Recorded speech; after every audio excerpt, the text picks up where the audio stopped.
Rick started his career at Fortune 100 companies like P&G and has a successful track record of leading specialty retail and consumer companies.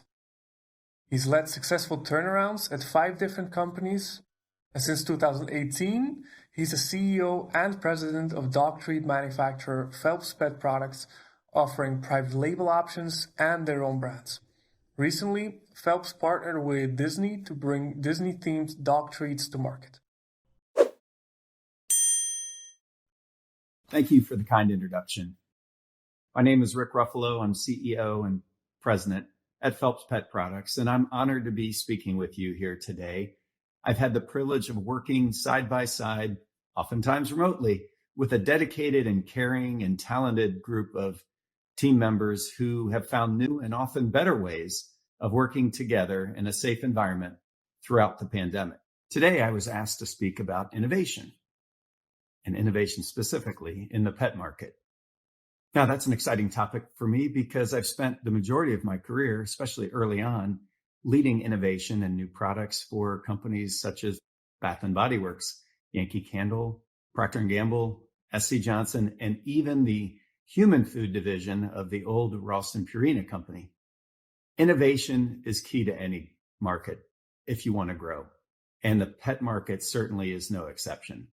And after 18 months of limited shelf changes, I have found that retail buyers are keen to innovate within their planograms, especially in dog treats, where shoppers respond to innovation in marketing, innovation in merchandising, and innovation in new product development, more so than perhaps any other segment of the market. While we could discuss innovation for hours, I want to share 2 key trends that we're seeing in the dog treat markets. The first is the growth of private label, and the second is the focus on sustainability, especially in treats such as plant-based and upcycled ingredients. Let's start with private label. North American retailers are catching up to their European counterparts who have long used innovation as a key to differentiate their private label offerings. Retailers no longer are looking to private label as a national brand equivalent, lower priced alternative for their shoppers, but actually are looking to differentiate their assortment through their private label. And it's pretty interesting because some of the more innovative recipes are now showing up as own brand or private label branded programs. Shoppers are responding to that innovation and are seeing differentiation between one retailer and another. Of course, this trend plays very well to our strength at Phelps Pet Products because our whole business model is built on customizing recipes and treats for our both retail and branded partners. They might be looking for USDA certified organic recipes, perhaps recipes that are Marine Stewardship Council certified, like salmon.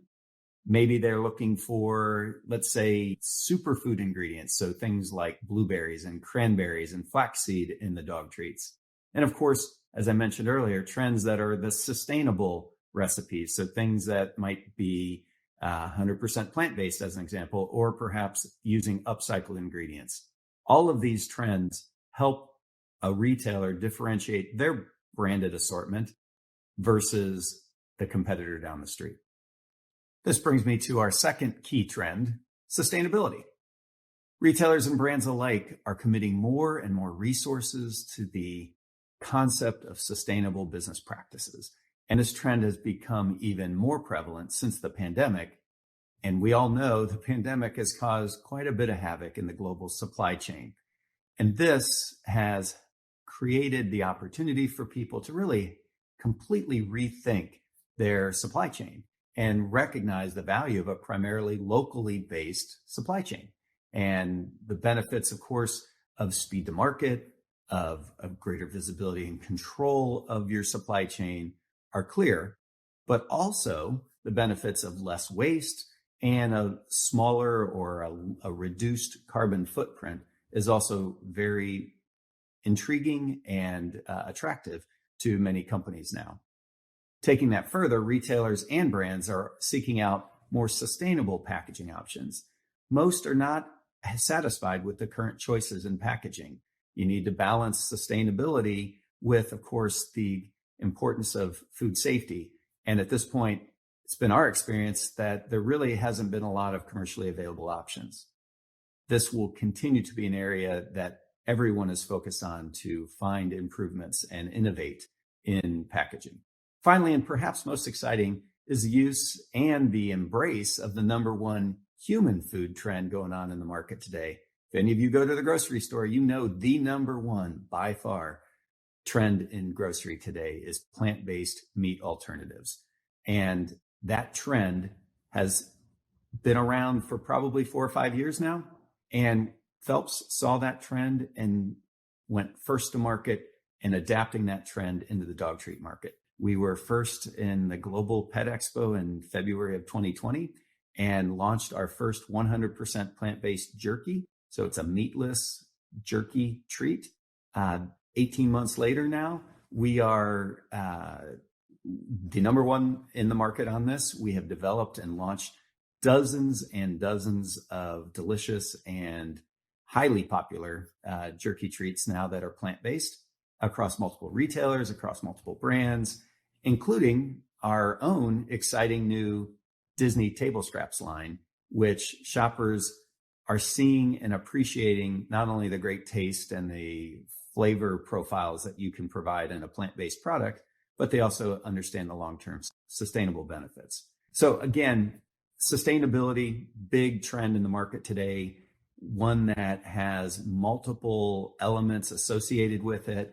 And it's an area of innovation that the industry will drive not only for the benefit in the short term, but they really see the long-term play here of doing not only better for themselves, but better for the world. That concludes today's talk. I hope you found it valuable. And on behalf of all of the team members at Phelps Pet Products, let me thank you for your time today and wish you all the best in health and best in business as the year progresses.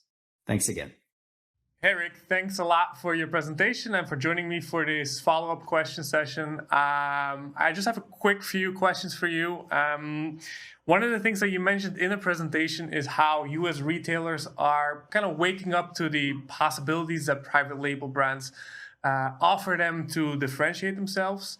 What are kind of like the top 2 requests you're getting from them now in terms of types of ingredients to use or any other things? And how has that changed compared to, for example, 2 years ago? It's a great question because, the retail buyers are definitely looking to innovate.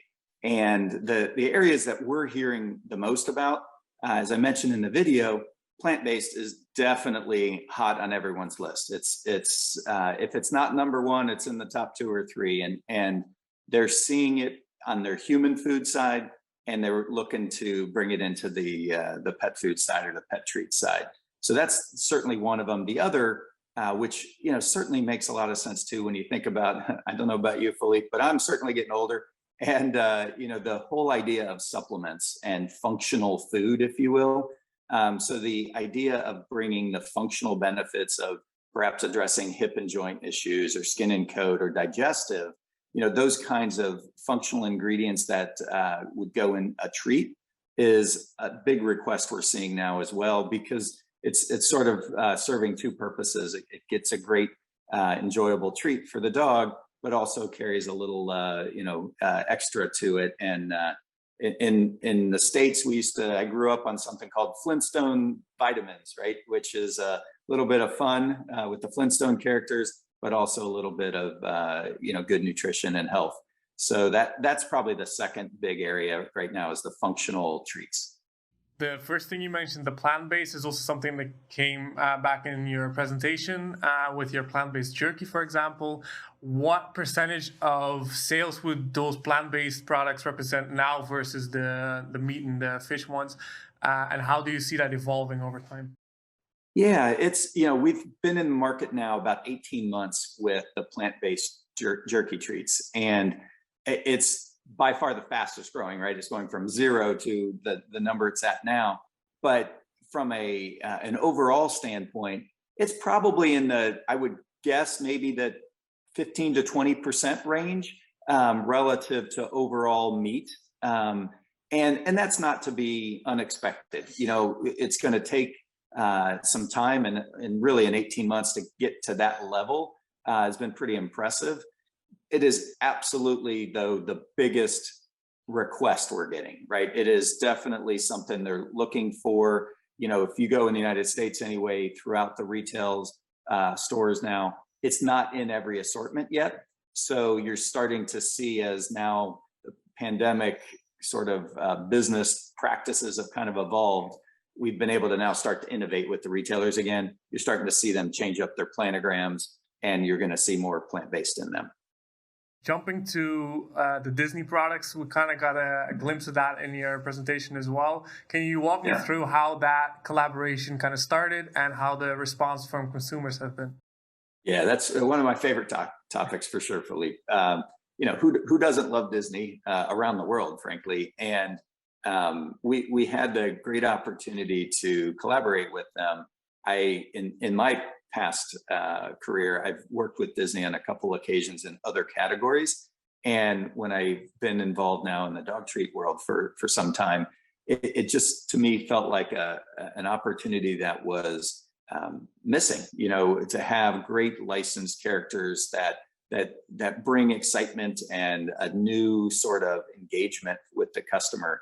It wasn't there, right? There were a lot of other great things going on in the market, but nothing that really leveraged the iconic and beloved characters that you find with the Disney characters. So I reached out to them, and interestingly enough, it was at a time where they also were seeing an interest in getting into more of the pet market.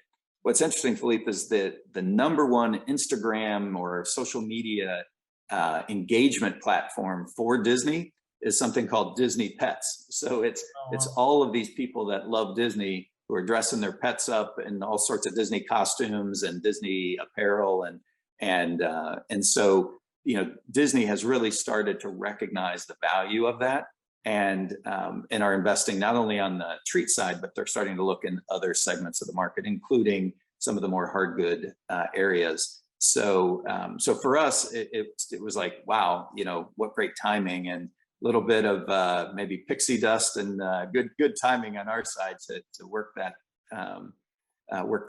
program out. And they've been great to work with. I mean, unbelievable, fun characters. So I'm guessing the response from consumers has been pretty good. Oh my gosh, what would you expect, right? It's, it is definitely one of these things. And we tried to put it in a position where it was low enough price that, all of these are under $10 from a US perspective. The suggested retail is around $7.99. And the response for something like that, treats are great because as a category, they're so responsive to marketing, right? Because it's a low price, typical purchase. It's not food where you tend to have a vet saying, hey, you should be using the same food for a period of time in a dog's life cycle. But with treats, you have a chance to kind of dip your toe in different areas, and try some things just like you would as a human, trying different snacks and whatnot as part of your diet. So having people try, something with, Winnie the Pooh as a character, how cool is that? And what's been great is it's not just about the characters. We have USDA certified recipes, organic. We have the upcycled ingredients in there, and a lot of superfood ingredients as well, along with the 100% plant-based. So we have really something for everybody in the line. So it's been a lot of fun. Yep, I can imagine. For my final question, because this is like the Global Pets Forum Asia, usually we have this event actually in China, but obviously now that's a little bit difficult. I'm sure a lot of our viewers now would be interested in kind of hearing about what your thoughts are around going to Asia or expanding to Asia, or do you have any plans? What are your kind of thoughts there? Yeah, so obviously a huge market, both on the human side and on the pet side, and growing.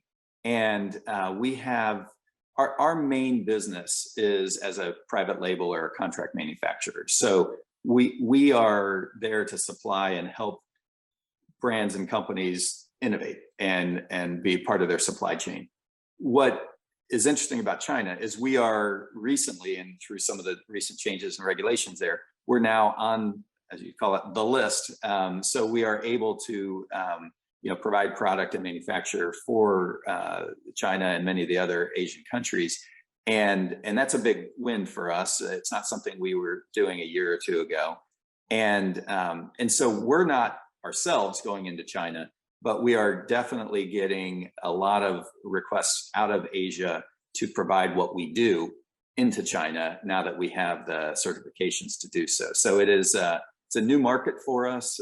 We've already entered it with a few customers, and it's exciting. Their market opportunities there are different than maybe what we're doing in the United States and Canada and Mexico, and certainly different than what we're doing in Europe. But it's also similar, right? So there's overlap of commonality, and then there's some distinct areas as well. But we're very excited. Thank you very much for your time, your presentation. I'm sure everyone enjoyed it as much as I did. So thanks again, and see you next time. Sounds great, Philippe. Thank you, and I appreciate all your time.